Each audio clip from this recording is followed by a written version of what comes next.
Mumbai state management college का main gate.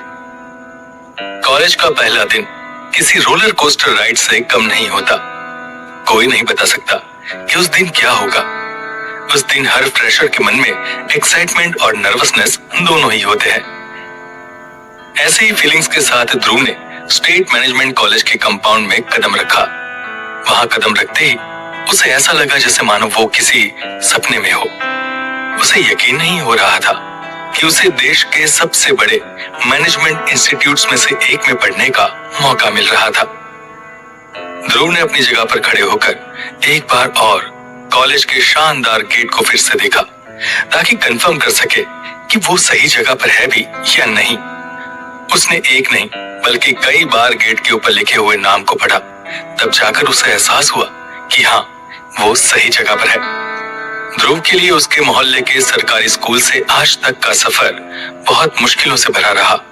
हर कदम पर उसके लिए नई चुनौतियां तैयार रहती थी। बचपन से ही ध्रुव को जिंदगी में कुछ बड़ा करने की चाह थी, लेकिन उसके सामने परेशानियां भी उतनी ही बड़ी थी। पिता के साये के बगैर उसने अपना बचपन काटा था। उसके पिता एक कार एक्सीडेंट में मारे गए थे और उनके जाने के बाद घर की पूरी जिम्मेदारी ध्रुव की मां पर आ गई थी। शुरुआत में उसकी मां भी इतना नहीं कमा पाती थी कि वो ध्रुव को ठीक से पढ़ा सके।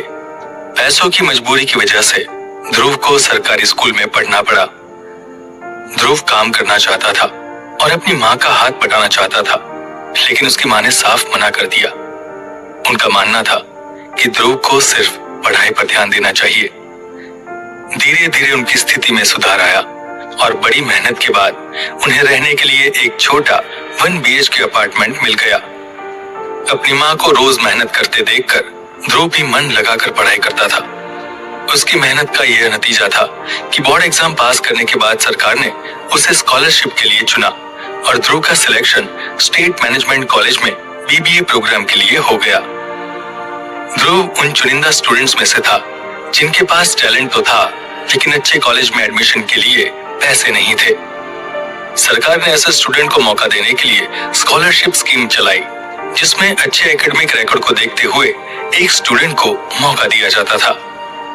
ध्रुव ने अपने सपने को पूरा करने के लिए बहुत मेहनत की, लेकिन वो भी इस बात को अच्छे से जानता था कि अगर सरकार ने उसकी मदद ना की होती तो उसका सिलेक्शन इस कॉलेज में तो नहीं हो पाता। ये जगह उसके मोहल्ले की तरह नहीं थी। ये देश के बेस्ट मैनेजमेंट इंस्टीट्यूट्स में से एक था, इसलिए यहाँ देश के कुछ सबसे अमीर और पैसे वाले लोगों के बच्चे पढ़ते थे।